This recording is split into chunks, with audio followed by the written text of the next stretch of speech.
धर्मांतराचा प्रकरण जे आहे ते समोर आलेलं आहे. नेमकं काय प्रकरण आहे सर? सदर प्रकरण भुसावळ बाजार पोलीस स्टेशनला काल आपण एक रेपचा गुन्हा दाखल केलेला आहे. हे दोघंही म्हणजे आता जी फिर्यादी आणि आत्ताचा जो आरोपी एबीसी आणि XYZ हे दोघंही मेजर आहेत. काही दिवसापूर्वी हे पळून गेले होते. आपल्याकडे पोलीस स्टेशनला एक मिसिंग केस देखील याच्यामध्ये दाखल झाली होती. त्याच्यानंतर ते MP ला गेले, मध्य प्रदेशमध्ये गेले आणि हा जो गुन्हा आहे हा नवीन कायद्याने झिरोची कायमी करून आपल्याकडे भुसावळ शहरला दाखल झालेला आहे. आपण तात्काळ त्याची गुन्हा दाखल करून आपण संबंधित XYZ आरोपीला आपण काल अटक केली आणि माननीय कोर्टासमोर आपण त्याला सादर केले. सादर केल्यानंतर संबंधित आरोपीचा जो वकील आहे त्याने कोर्टामध्ये मॅरेज सर्टिफिकेट प्रोड्यूस केलं. त्याच्यामुळे आम्ही जो 4 दिवस PC मागितला होता तो माननीय कोर्टाने दिला नाही आणि सध्या आरोपीला ज्युडिशियल कस्टडीमध्ये रवानगी करण्यात आलेली आहे. सर, फिर्यादीमध्ये धर्मांतर करणे असेल, जबरदस्तीने किंवा निघा लावणे असेल असे म्हटलं.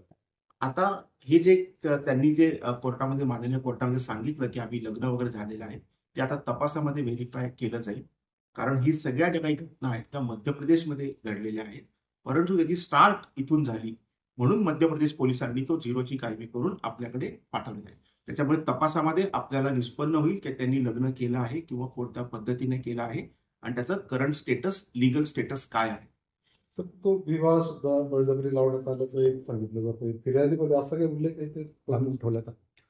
याच्यामध्ये ही जी महिला आहे तिनेच फिर्याद दिलेली आहे. त्याच्यामुळे ही फिर्याद तिने मध्य प्रदेशमध्ये दिलेली आहे. त्याच्यामुळे तिला आता आमच्या लोकांनी अजून इंट्रोगेट केलेलं नाही.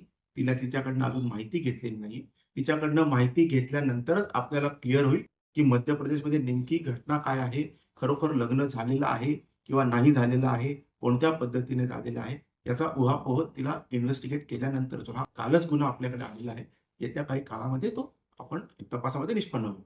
सर, फिर्यादीत असंही म्हटले गेलेलं आहे की कॅफेमधले काही फोटो व्हायरल करण्याची धमकी देऊन तिथून हा सगळा प्रकार सुरू झाला आहे.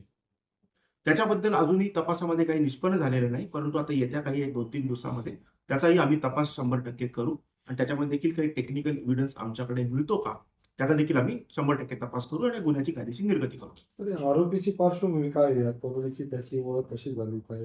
हे दोघंही समोरासमोर राहणारे आहेत. म्हणजे एबीसी आणि XYZ मी नावं घेणार नाही.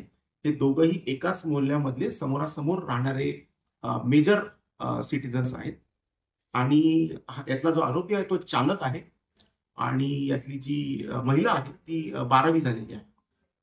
ठीक आहे.